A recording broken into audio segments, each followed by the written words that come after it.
Hey guys, Zen here. Welcome back to the channel. And today we've got a special video. I'm going to be sharing with you my top tips and tricks to help you win more games in Pokemon Pocket. I'm talking about fixable mistakes, deck building, and even bonus tips at the end of the video. But first, for those of you that are brand new here on the channel, first of all, welcome. Hey there, I'm Zen. I do a bunch of deck building videos. I cover the meta decks, but I also try to cover some spicy decks. And with that, I share my commentary on how to play, why I do specific things, and I also compete in a bunch of tournaments. For example, I have over 1,000 wins. I've been playing this game since soft launch. It's been quite some time. And with that, I've competed in over 40 tournaments on Limitless TCG. I've participated in about 5 top cuts, and I even won an entire tournament within the first day or two of the Mythical Islands expansion. So the information I'm going to share in this video, I feel pretty confident is going to be helpful to a lot of players. So don't forget to like the video, consider subscribing for more quality Pokemon Pocket content, and let's hop into our first fixable mistake, and that is information.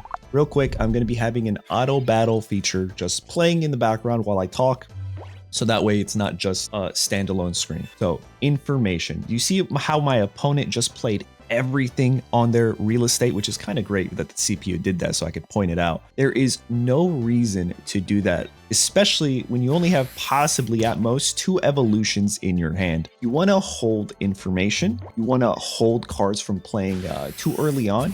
You want to play them when they give you the most value. Now, cards that you typically play on your first turn are like Professor Research, stuff like that. You know, the value there is just so immensely high to draw from your deck. But to play all of these Pokemon cards down, leave them susceptible to my deck's Hitmonlee, right? Or even the opponent's Sabrina, just doesn't make sense. You only play a Pokemon if you're going to evolve them the following turn. That's at least how I think of it. So for example, if I'm going first, I almost always just put the active Pokemon and I don't put any bench because I'm going first. I get to build my bench up. Now, the only time I change that rule is if I'm going second.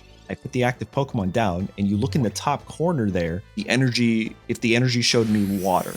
What does that mean? Well, water's the only archetype currently in the game that has access to Misty, that can just high roll turn 1 and end your whole career. Like you can't even play the game.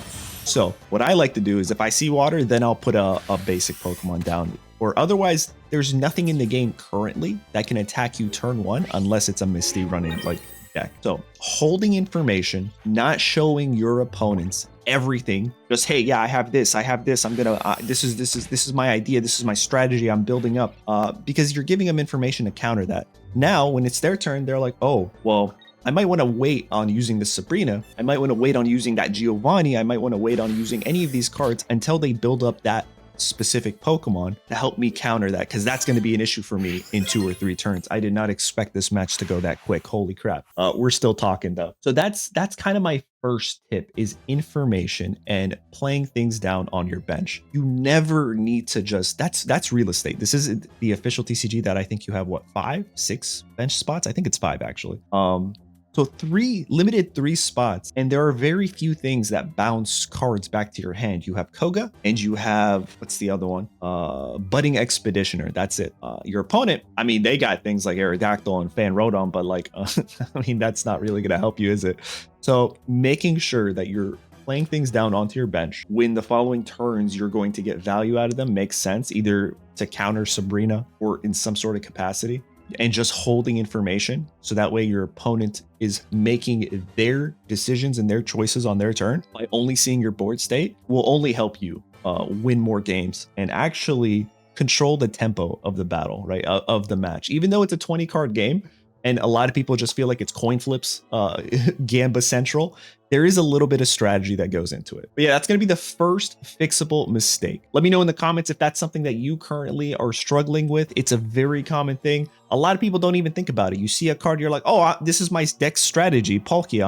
I'm putting it down now. They just play it. So thinking a couple turns ahead and being more deliberate in your information that you're displaying is going to be very advantageous to you in this game of Pokemon Pocket. All right, next fixable mistake is going to be sequencing. Now, this is something that a lot of people have different opinions on. Let me see if I do this. Is that better? You can get to the cards that I actually want to talk about. We'll go to the promo cards. I think they're all the way down here. Yep, here we go. So proper sequencing. Now, people will tell you, oh, you want to use Pokeball before research. You want to use yada, yada, yada.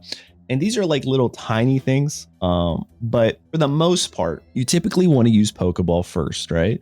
If you're trying to thin out your deck, if you're trying to get basic Pokemon. Now, depending on how your deck is built, it might actually make a bit more sense to use Professor Research first. For example, if you only have a active Pokemon and you have no basic Pokemon in your hand, well, you might want to draw more basic Pokemon, right? Let's say you have 2 Pokeballs in hand and 1 Professor Research, but no basic Pokemon. But your deck is pretty heavy with like 4, 5, 6 basic Pokemon. Well, in that instance, I would actually Professor Research first because you could potentially draw those basic Pokemon.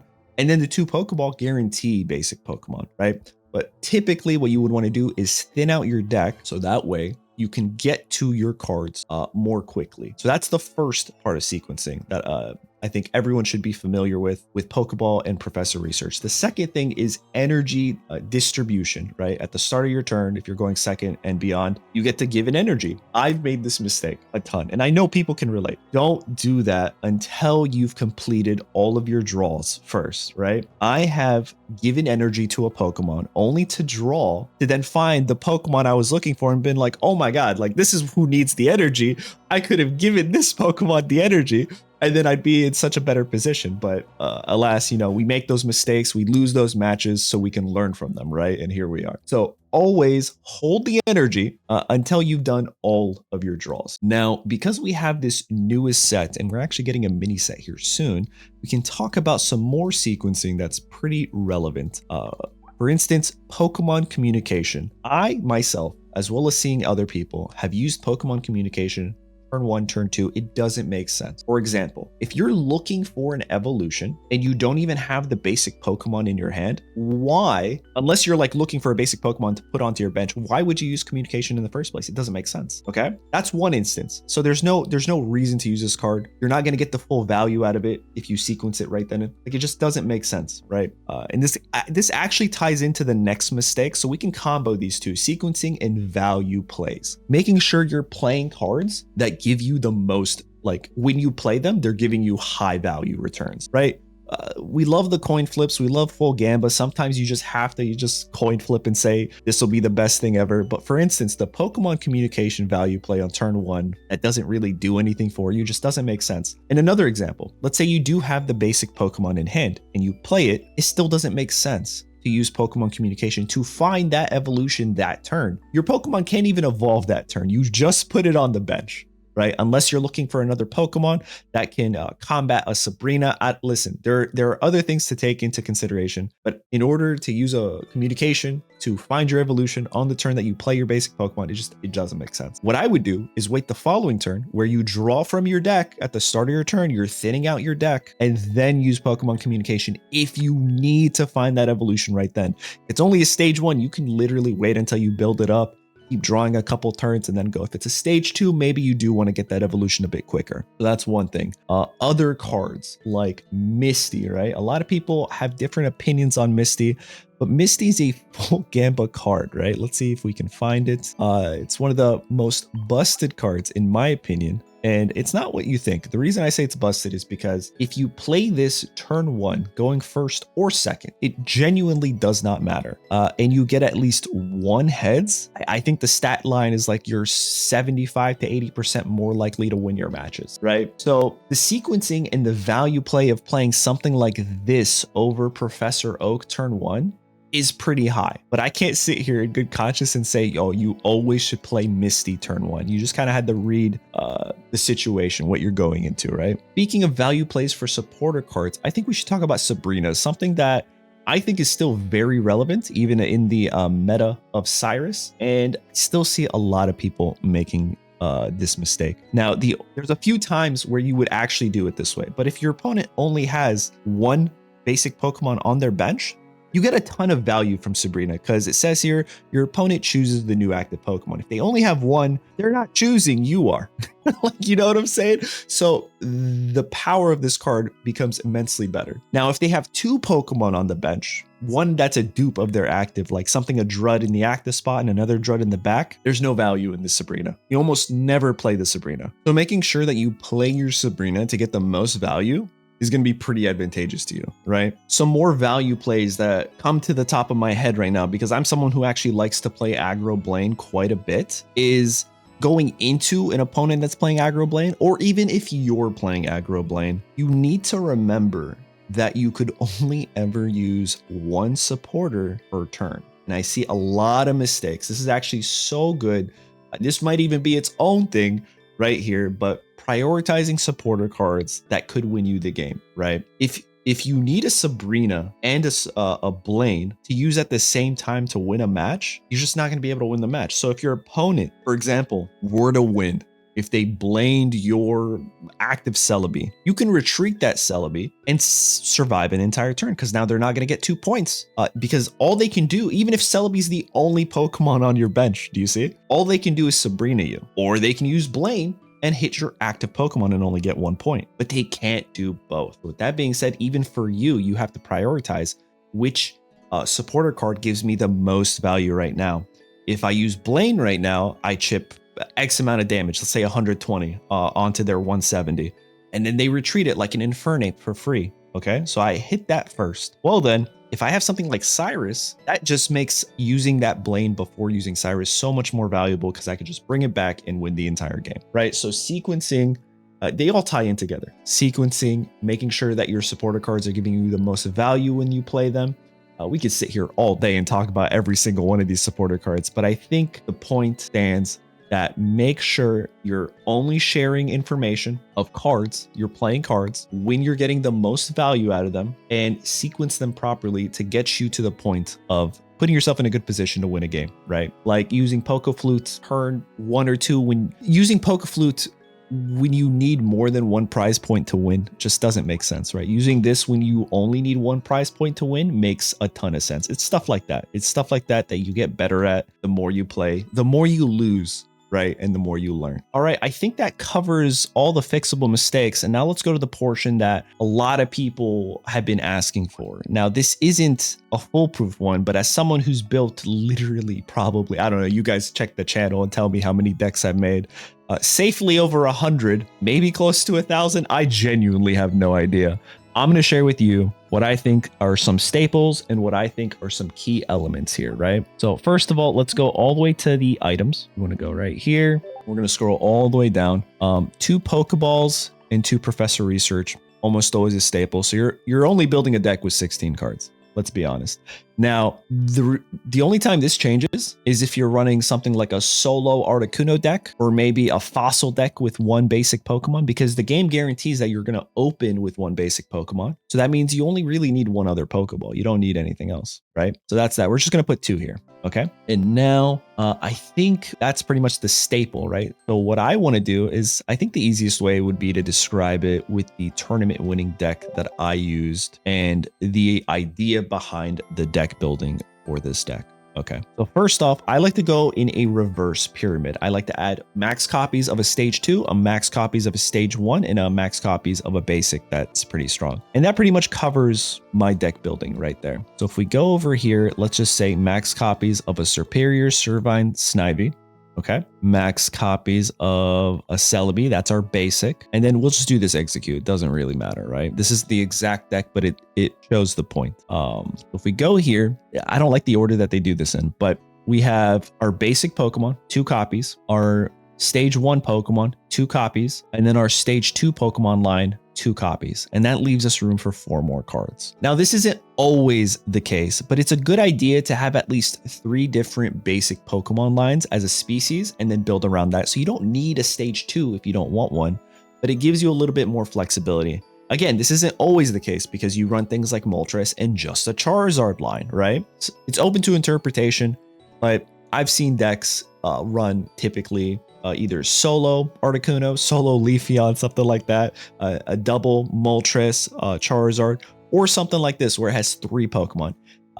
More recently, there have been, let's see if we can showcase that with the fighting archetype, even more basic Pokemon. But I think they run things with more fossil types. So like what your opening hand is. So having more than just 3 basic Pokemon lines is going to be pretty tough for you. But I've seen things like, let's see here. Where do we find them? Let's say it's full this Kabutops, Kabuto, and then let's just say this and this, right? That's already a ton of cards. But then we would also see singles of Hitmonlee, singles of, where's the Marshadow? And these are considered tech cards. These are cards that provide a specific value for your deck to help you combat other things. So when you draw those cards and you notice you're going into a deck that likes to build up their bench, well then Hitmonlee provides a ton of value at that point. Any sort of sniper that can tag their bench, and then you pair that up with something like Cyrus, right? Because again, you're just trying to get the most value. Now, what you don't want to do, now I can safely say this, it's very hard. I've done it myself, and there is one way to do it that feels kind of appropriate, I'll say. But let's say here we have a full line of Geodude. What you don't want to do is also put another full line of a stage 2 Pokemon. This is just, you're going to have so many dead cards in your hand. It just doesn't feel great. I've done this before with Serperior and Venusaur, and the only way this felt good was removing the basic Pokemon, one copy, to guarantee that we'll start with one of them, and then just the evolutions are easier. We'll have dead cards regardless in our hand, but we're never going to have dead basic Pokemon cards. And then you could also put like 2 other basic EX cards, or maybe something like a Hitmonlee here. I used Celebi, right? Because that's, you can just beef that up onto the bench. Again, it's not super recommended, but it is fun for like consistency's sake. Even though some of you guys are going to say, oh, that's really not consistent. It's more consistent than having doubles of your 2 stage 2 lines for your basic Pokemon. So take it as you will. But yeah, still don't recommend running 2 stage 2 lines or anything more than 4 basic Pokemon lines. It starts to clog up your deck, and you're not getting consistent wins. You're just full on RNG. Whatever the game gives you, and good luck. Let's see what the best you could do. In fact, a good way to point that out might be the auto build feature. Let's just see this real quick. Yeah, look at this. Basic. That's 3 basic Pokemon lines. It's actually not bad. That's really good. And if you look at this, it's literally the strategy I was talking about. So you have your stage 2 line, which is the Geodude, your stage 1 line, which is the Hippo, and then your basic, which is your Onix. It sucks that they didn't give us like Brock. This would have been so good for Brock. But there you guys have it. Even the auto build doesn't know how to build proper decks. It's something special, really. And now I just want to share some extra tips, bonus tips, if you will, that have helped me out tremendously. And the first one is tagging, which is a relatively new phrase. At least that's what I use. Other people might call it sniping or whatever. But cards like Hitmonlee have effectively countered stall decks, which is all the rage right now. And how this does that is Hitmonlee tags one of your opponent's benched Pokemon. And it doesn't do it on its own, but dealing damage onto one of your opponent's Pokemon and then effectively going into, where is it? Where is my guy right here? Cyrus. It just wins games at this point. So for example, if you get a quick early point on the board, 1 point, your opponent's beefing up their EX Pokemon. It's not ready yet. It needs 4. You tag them. They're still loading up. Your guy, your Infernape can come in for 140 and win the game. Guess what? Cyrus brings them in. You shred them. You win the game. Cyrus has effectively made sniping and retreating. It's changed the game from set 1. Let's just say that. This card is, first of all, amazing to look at. Look at this, dude. They did such a good job with this Cyrus. But tagging, I've seen it time and time again. I don't know if you guys can agree, but random stat here. Let's say 80% of my losses are because I'm getting Cyrus. Is because I'm retreating and they just Cyrus to win the game. It's amazing. So it's not that Cyrus is broken. It's that my opponents are holding information. They're playing to their value plays. They're tagging appropriately. And then they're solidifying their win conditions, all within a few turns. And there's nothing I can do, be it bricking or not. It's phenomenal plays, and I can't be mad at that, right? This is what I'm talking about. So whenever you do lose, you can definitely learn from it, which is what I did. So tagging and then hitting them with Cyrus is just often leads to wins. So if you can have that as your win condition at the end in some sort of capacity, always have that in the back of your head. Like you just, that's all you need to do and you win game. Next is, we can stay on Cyrus for this one, is always assume your opponent has exactly what they need in their hand, right? Always assume that they win if they have this card in their hand or if they top deck this card. Because I don't know about you guys, but I've been in that position where I'm the one who top decks or I have that card and I win games. So why would my opponent not? So if you do that, you might be able to make better decisions with your plays. You might be able to pivot accordingly.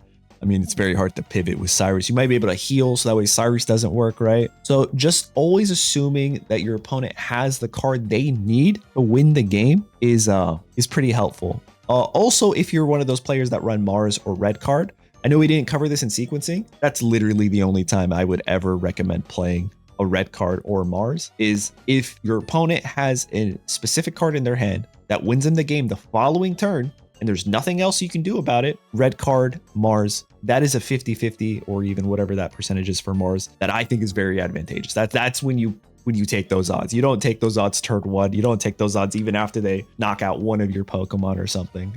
That's when you play those hand disruption cards, because if they have that card, you always assume they do, it's GG's next turn. So you need to disrupt them at that point. That's what I would say. Next is don't be so readable. How do I explain this one? I guess we could do it with Charizard. Charizard might be the best way to explain this idea. Don't be so readable. If you're playing Charizard EX and Moltres, I know your strategy. As long as I'm not a new player, you're playing Moltres, you're flipping Inferno dances, you're loading up this guy, and that's it. Like, that's all you're doing. So having other tech cards to help you deviate from that, like structure, can help you a lot. For example, turn one, whatever you're going second, you give an energy to your Moltres, and I don't know what Pokemon they have. Let's say they have an Executor or something, right? But that's all they have. They have nothing else. Or let's say they have a Celebi and they have nothing else, right? So you've just given the energy to your Moltres. They have no energy on their Celebi.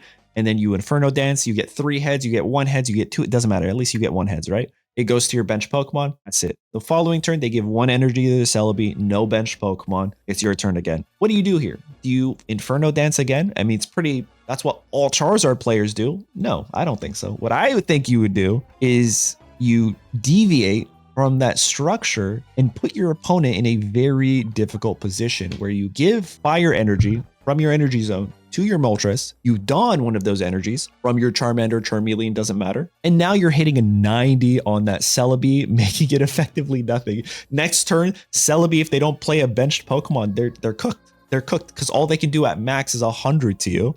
And you just effectively won the game because you weren't so readable and you played to a different win condition other than just ramping up your Charizard and doing the Crimson Storm, yada, yada, yada. So having other tech cards, not being so readable, highly recommend that, right? And just don't be so readable. Again, information is the most important thing in this game. So if a person has played into Charizard decks thousands of times, they know what they're looking for. So if you can throw something out there to throw them off their tracks, that could be very helpful. And I think the most important bonus tip I can share with you guys is just have fun. It's a card game. It's just have fun, play the game, test decks out, compete, join tournaments. It's not like I said at the start, I've joined almost 40, probably more than that. I've lost a lot. Okay, you guys, if you watch the streams, you've seen me lose a lot, right? But I've also won a lot, and you learn more from losing than you do from winning. If I just win every single game, I can see how that feels good if you're like just new to the game. Yeah, sure. But I've always been the type that like, I enjoy losing because I learn from losing. I enjoy learning, I guess. I enjoy growing as a person, as a player, and I enjoy learning and just the overall experience. So losing gives you more from that, as long as you're open to learning, right? If you lose and you're just like, oh my God, I lost because whatever, my opponent, or bricking, if you brick, I guess just get better at not bricking, No, I'm just kidding. As long as you're learning and having fun, that's what matters. I know it kind of sounds a little cheesy, maybe even a cop-out as a tip, but I genuinely think that's probably the most important tip, because if you're not having fun, guess what? You're not going to get better at this game. You're gonna just stop playing this game. That's pretty much it. You're just like, oh, whatever. So as long as you're having fun, you're learning from your losses, you're going to get better. With that, I hope you found this video helpful. I know it kind of felt like a tangent at times. Hopefully, I explain things to the best of my abilities. I like these types of videos.